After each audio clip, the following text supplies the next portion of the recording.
What's up guys, Joe Youngblood here with Treasure Farms. I'm a whitetail habitat specialist with Whitetail Habitat Solutions alongside Jeff Sturgis and the gang. I hope you guys are doing well. Today I wanted to do a quick first impressions of the first Lite gear that I have purchased this year.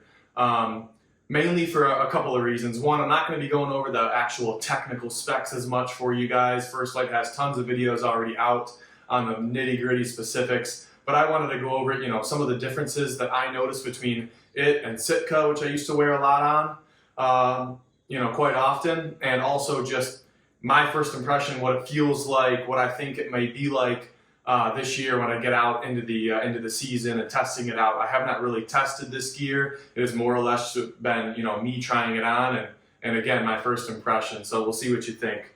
Wanted to start real quick with a couple miscellaneous items that I got just to test. I only got really one pair. For example, the Zero cold weather socks. They seem to be great. They are quite thick, not overly thick, but nice and thick to the point where they should do you very well in the cold and really shouldn't fall down your leg too much. If you get the longer ones, they do go quite high, like almost up to your knee if you like that. So if you don't, they do make a shorter version. That'll be a little bit shorter for you. I just figured if you're wearing muck boots or something like that, no one really wants this, sliding too far down their ankle and you get some chafing and stuff like that. So those were pretty nice. No gripes on that at all. Gloves. These were the Talus, just wool kind of fingerless gloves. Again, for a nice cheap little thing. If you guys watched my Sitka video years ago, one of my best videos that I've had out, I'm always a fan of these lighter weight gloves just because with something like this and those larger hand warmer pockets, the 18-hour ones that are a little bit bigger, I can get down to the high 20s basically in a pouch that you see in a lot of gear nowadays, First Lite, Sitka, etc. With one of those hand warmers and a skinny pair of gloves for most of the season until it gets very cold. So I wanted to try this out. One of the nice things about this is there's really no stitched seams. It's like a one-piece kind of cut. There's holes for the fingers, obviously. But some of the seams over time with my Sitka ones, I would notice they would come out after a while, maybe like most gloves. But kind of hoping, I have even stitched some of it back together to keep those gloves together. Some of the holes also, they're more fixed position on the Sitka gloves. So if your finger doesn't fit perfectly, or maybe you got in a fight and your finger's swollen or something, it might be an issue where these stretch a little bit more. Just make sure, guys, if you're shooting a thumb release or something in archery, and this thumb finger goes too far, you could get thrown off a little bit. So make sure you are practicing and shooting with your gear before the season comes along. But those were a nice find as well, not super expensive. And also, I think this might be the last day for their season opener sale, up to 40% off, which is pretty extensive. I don't really know if it's everything that's on sale that high, but 40% is pretty great. So check those out as well. Be a great price. Hats, I got two things. Now this year, and a lot of my purpose behind these purchases, guys, was one, obviously I'm a whitetail guy. If you've been following along on the channel, what we do on the property and the habitat changes and the results and all that kind of good stuff, especially following, Jeff Sturgis's methods. We need stuff that can be with us in the blind. It can be packable for whitetail when we're sitting. It's warm enough, but also if we're doing some spot and stalk, or I'm in Pennsylvania walking around in the big woods for opening day. This year I actually have a Montana elk hunt where I know I'll be moving more than usual. I really wanted some stuff that was going to be more adaptable to those conditions. And I'm going to talk a little bit about more when we go over some of these pieces, what I was thinking and whether I think it'll work good or not. But hat-wise, Pennsylvania does require you to wear an orange hat. My cousin had this, I believe. It's a Catalyst beanie. I will say that I love the brim. The brim can flip up. It's a nice soft material here, and this one isn't overly thick. I have a very thick Fanatic warm beanie that's been great from Sitka. I wanted something to walk around a little bit easier and my head wouldn't get overly hot. The one thing I will say is this: if you have a fairly big head, You know, my other hats, I believe, are 7 3/8. This barely covers all of my ears. So if your head is much bigger than that, or maybe you got a long head, cone head, something like that, something that you might want to keep an eye out for. They do come down a little bit for the ear, which I like, but otherwise it's kind of exactly what I needed. A small beanie for walking around, something maybe I can pull up a little bit if I need to, if I'm getting too hot.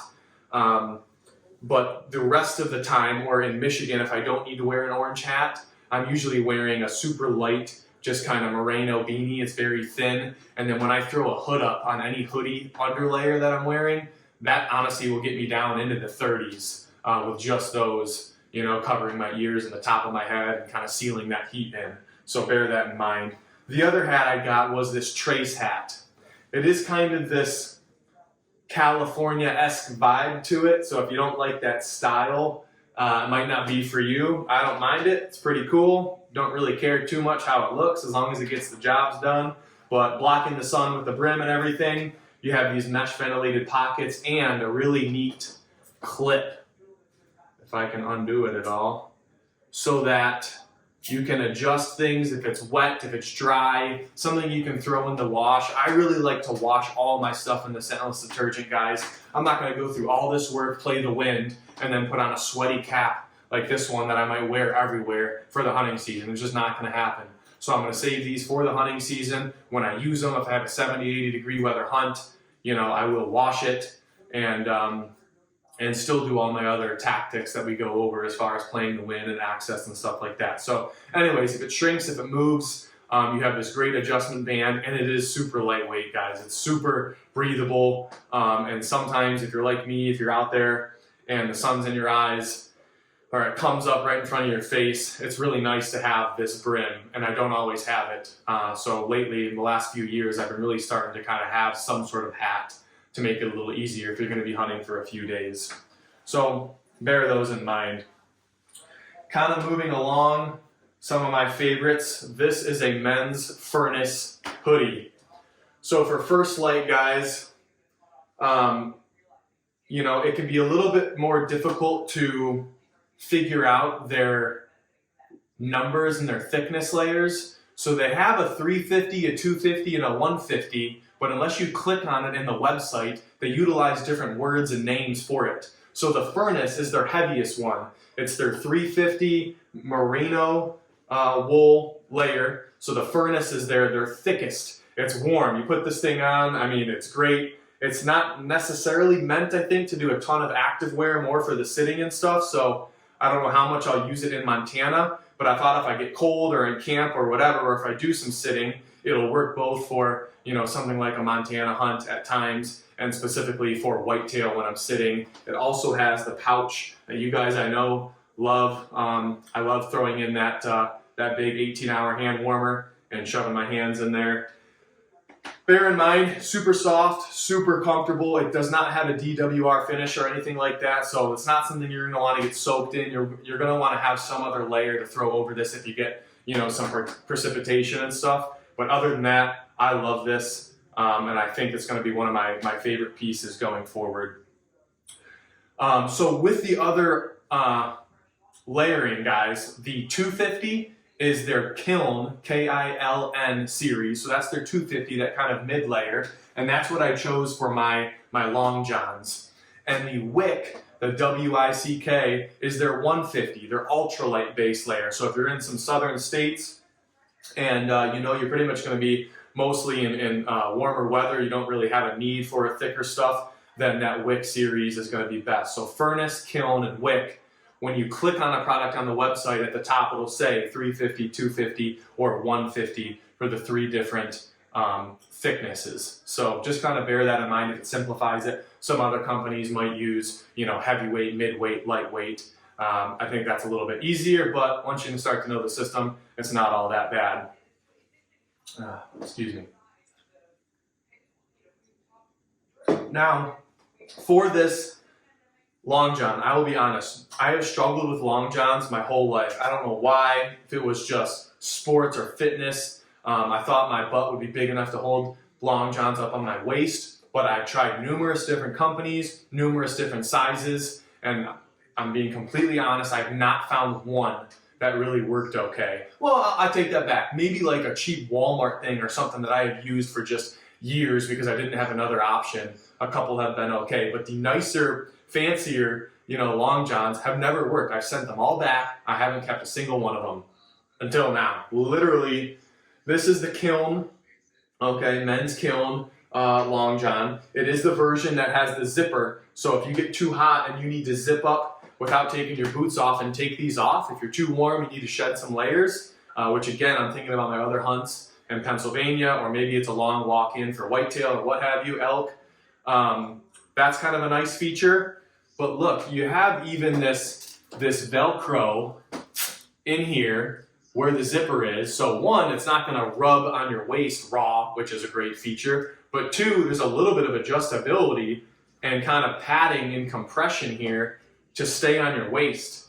And I haven't done any multiple mile hikes, but I've kind of walked around here and really tested them out, and they actually stay put on my waist. So I can't wait. I finally have something. I'll probably buy the 350 and the 150 just because I found something that works for me. If that's been an issue for you guys, definitely check these out.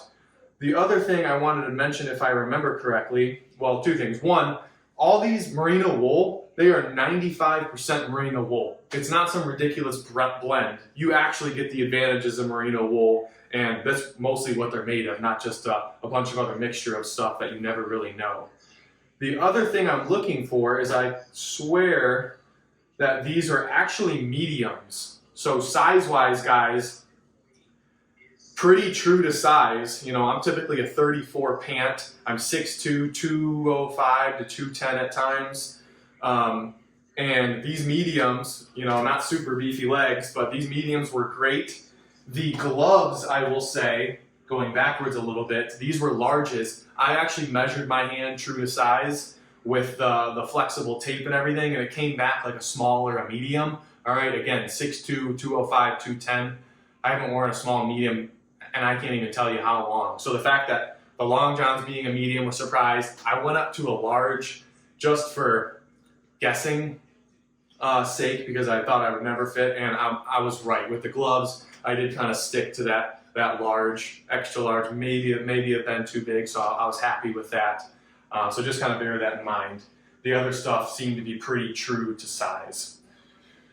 So those base layers things, those are my kind of rationale. I'm glad to have found those. Kind of moving along real quick to pants.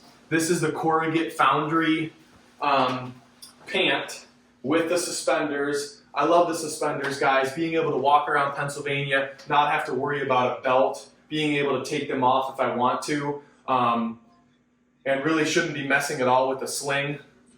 These are going to be great. They do come with the knee pads, which was one of my main reasons for getting these. A lot of pants probably work okay. I'm usually always worried about my upper body, not my lower body, so it wasn't as big of a deal. You can always throw on long johns, etc. But having the knee pads and a pant that will be more for movability, getting out west, that was my reason for these. They do state on the website, and I want to, reiterate it with you guys. The waist on this, there is no stretch. I don't know why they've kept it that way. I think you might as well have a little bit. It doesn't really make sense to me, but they're upfront and honest about it. So a 34, I mean, it's always been good around my waist, but to get it on, I'm always almost a little bit worried when I do that button.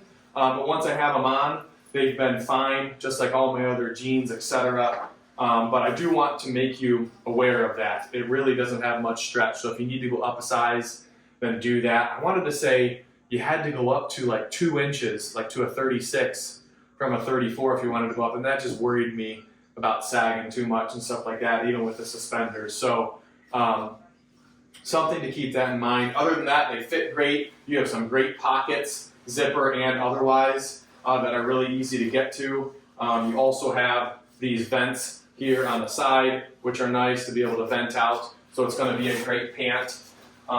Comparatively, I've always been a big fan of these Sitka Equinox pant. They do have a bit more stretch in them. I'll use them for turkey. Very comfortable pant. It's not part of the video per se. I don't need to go down a rabbit hole with these, but depending on kind of what you like, comfort-wise, I do honestly lean a little bit more this way. but for the knee pads and what I'm going to use this for, I think it's a great addition to the collection. So kind of bear that in mind. Last few pieces. These are just some gaiters before I get to my 3 other favorites.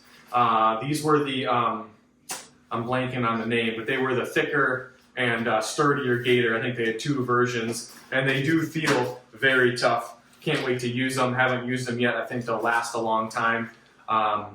Even when I do client visits, honestly, in the winter, if I ever have some that we're going through a lot of brambles and briars and stuff, I'll probably take these with me. They seem like great quality.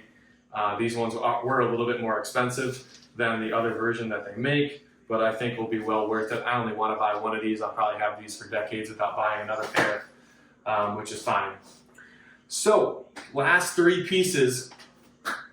One thing that I've really come to love about First Lite and taken this whole other path for is these puffy clothes. I love it. When I talk about the difference between whitetail and the styles of hunting, you know, sitting and spot and stalk, a lot of times I'm carrying one piece of clothing that takes up my entire backpack, specifically like the Sitka Fanatic line. It has been great for sitting in cold weather, but it's huge. So if it's going to be 0 degrees, I'm probably going to be in that sucker, and I'm sure First Lite has other pieces that are meant for that and would do just as well. But if I'm going in my bibs, for example, my underlayers, and I'm walking out and I need to tie it around my waist or put that one jacket, like the Fanatic jacket, in my backpack, it takes up the whole backpack. Makes carrying my cameras difficult, lenses, really anything else, because it's just so big, and especially walking around areas like Pennsylvania where I need to carry my lunch, maybe some emergency supplies where we have no signal and things of that nature. So some of these pieces were meant to be packable and give me a kind of bulletproof, meaning it's warm, but it's also waterproof, so no matter what I run into, it's going to be able to withstand that if I need it. The Fanatic is not a waterproof. It's a very soft, cool, material, but you get drenched. I mean, you're going to be hurting, or you got to carry a rain jacket. Your rain jacket not going to be able to fit over that Fanatic jacket. So I think about these and think about layers, as many of you do. It's super important, but you can think about these layers and still have them not be compatible because the sizes won't fit or won't fit under your rain jacket, so on and so forth. So a few pieces that I've dove into.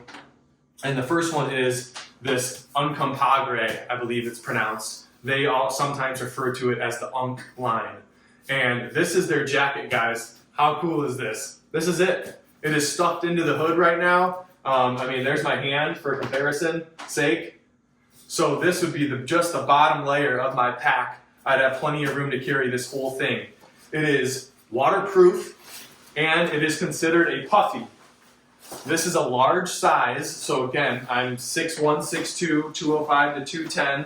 You can see kind of this soft material finish and how there is, just a good amount of insulation in here. You have some nice big pockets on the inside. Being a large, I used to always get the extra large because everything would be a belly shirt when I put my arms up and I would just be tired of it.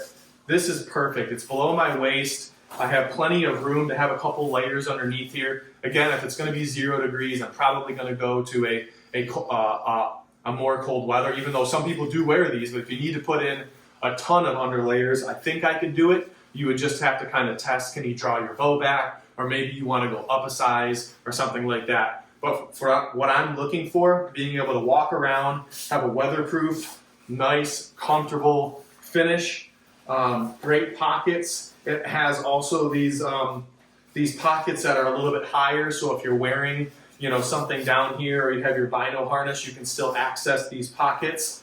I'm already getting hot. The hood is 3-way adjustable. It has the brim if you want it. You can pull that down like that.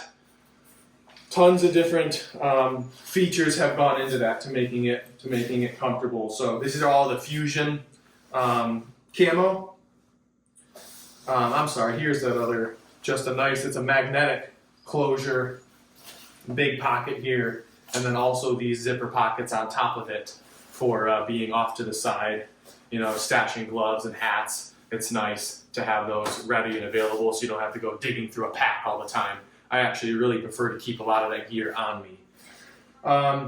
So to kind of wrap that up, I mean, for packability, for being able to walk around, throw it on when I need it, maybe it starts sprinkling, this seems like it's just an awesome addition. It's one of my favorite pieces when I'm in Montana this year. It's going to be in my pack, and it's kind of that mid layer that I have been searching for. I've been missing it for years, honestly.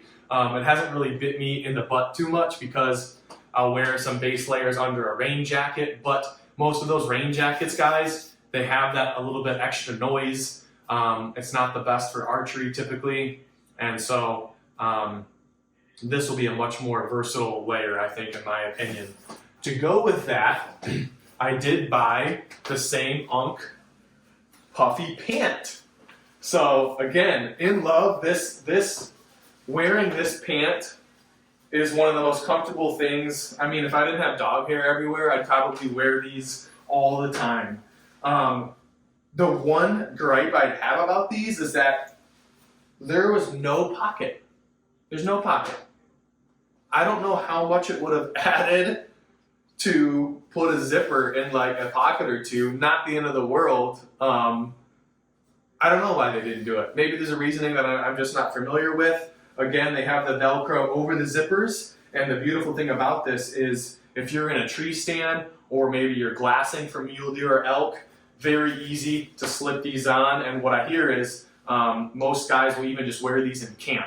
You know, you're lounging around because it's so comfortable, it's so packable, but also if you're out on a mountain glassing, you can easily slip them on. They'll pack super easy.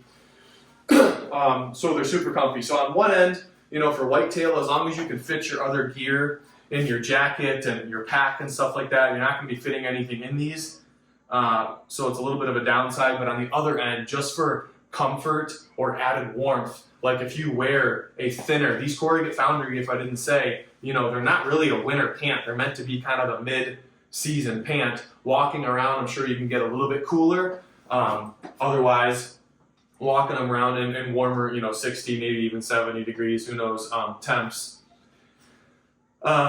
You might need at nighttime something to throw over the top if you're sitting there. So that's kind of a perfect addition and super comfortable. So take that for what it's worth. I still really liked it. When you get a great discount or deal like they have going on now, I figured kind of why not, matches with the jacket. It just seemed a little silly to me that there wasn't a pocket or two on there. So last thing, guys, with First Lite is this Brooks down vest. I bought my dad a vest a year or two ago, and I basically stole it for 2 years from him and just left it in my gear because he'd only hunt one day a year essentially. And I decided it was probably time to get my own vest because for archery, it's really nice to be able to layer and still have that freedom of movement to draw your bow back. So I really wanted to get a vest, and since I've been falling in love with this puffy line, I thought, why not give this Brooks vest a try? And it seems great. This is also a large for size comparison. So again, I'd only have a layer or two probably underneath this, maybe a hoodie base layer, which should be fine. And then after that, you know, I'll have a warmer jacket on if need be, but this might be something that I put over the furnace hoodie because it's wool and just have a little bit more of a texture if it starts to sprinkle and stuff like that. One thing with this, guys, is, you know, this material sometimes does have a little bit more noise. I don't think it would be too bad, but just something to bear in mind. They just came out with the Source vest, which is kind of their new whitetail, slightly puffy insulated type vest, like 2 days after I got this. So if you guys want to try that instead, this is the Brooks. Again, you can try that Source. I don't have it with me to give you an honest review or comparison, but if you're just looking for a packable, puffy, something to throw in, I have before had so many layers where it gets very constrictive, you know, near the arm, especially for drawing back. So that's why I love having a vest in your kind of system of layers, if you will. So it is a good option if you like that style. that's pretty much it for the First Lite stuff that I got this year, guys. I will bring you more in the future. 2 additional things that I wanted to mention just because I am going out west. If you're interested at all, that I seem to really like. These are from Nemo. And when I am traveling, whether it's just for a whitetail hunting trip, whether it's out west, camping, you know, hunting in the backwoods, what have you, I need to sleep good. I will carry an extra 3 to 5 pounds just for stuff to make myself comfortable. Also, every single one of my family members or friends that I hunt with, every one of them snore. They do. It's difficult for me to fall asleep before them, and that's all I want is good sleep out there. I'm often a side sleeper, so, you know, if I'm waking up groggy, like you guys know, it's never easy to stay awake and have a great hunt. So this pillow, not super heavy, is by Nemo. It's actually called, so Nemo is N-E-M-O. It's called the Philo Luxury, F-I-L-L-O Luxury. And it actually does inflate with this, but it also has a thin foam pad on one side. So you beef it up with the air, and then you have the foam pad on top of it. And it's super soft, but more like a regular pillow. The size is pretty decent. I did not really like, and I bought them and used them, still own them of course, just the inflatable pillow. It just seems like my head's on a small mattress. It's not very comfortable to me, even with, you know, the ridges of mattresses and pillows, where this is not like that. You can take all the air out, and I'm sure I can roll this down into quite a small package, but it is more weight. It is more, you know, just kind of depends how you're getting in. We're going to be taking horses into Montana, so an extra pound or 2, as long as I can take it on the plane or in the car ride, is not a huge deal in this case, so that's nice. The other is a Nemo sleeping bag liner. There are other companies that make these. I have a Nemo sleeping bag, and being sometimes I move a lot before I fall asleep, and sometimes I'm a side sleeper in a way. And so my pad is 3 inches or so. I think it's a Big Agnes pad or Nemo. I believe Big Agnes. But also, I'm not a huge fan of, the Nemo sleeping bag. It has some stretch like in the mid-hip knee area, which is kind of cool. So if you ever have a mummy bag that you think is too restrictive for you, check out Nemo's line. Because they have these mummy-style bags with a little stretch, some vented zippers, and they give you a little bit more room if you're like me and you keep moving like that. Also, the sleeping bag liners. Thermalite, I believe it is, Thermarest, Thermalite, they make other sleeping bag liners that are meant, they have everything from cool season to really warm, you know, fleece-lined sleeping bag liners. I have never been a fan of that sleeping bag material. It sticks to you in the warm weather. It's never been comfy. Everything about it sounds good, love being outside. It just hasn't been great. So finding a material that'll be nice against my skin, I don't know how it's taken me so long to get that. So I just got Nemo's version because I know it'll fit well with my sleeping bag. Again, plenty of other companies out there. And then another thing they even advertised that I didn't think about is that if it gets too warm, you can actually just use the liner, not even in the sleeping bag. Just use the liner, cover yourself up from a breeze or wind or what have you, and that'll be like your blanket sleeping bag, which I thought was really kind of cool because September, October, even my elk hunt, we could really see any kind of weather and temperature. So having something versatile like that will be great. That is it for today, guys. If you get questions for what I know, I'm happy to try and answer them in the comments below. If you guys have more specific stuff or maybe a question about something different, reach out to First Lite's customer service. All the main companies, I have nothing but really good things to say about customer service when it comes to these companies. Working for banks and other large institutions, I know that those 1-800 numbers and whatnot sometimes will drive you absolutely nuts. You can't get anyone on the line. And these companies like First Lite have never been like that. They have multiple people working. You can ask them questions, tell them what you're going to be using it for. They'll have recommendations. And sometimes, honestly, it even helps to talk to more than one of them just to see, get 2 different people's experience with the clothes or sizes and things like that. If you do have an issue with sizes, remember that those free exchanges are simple. You can get that new size, just don't cut the tags off, and it makes it very easy to get what you need for your body type if you're worried about that. So hope you guys enjoyed it, and I will see you in the next video.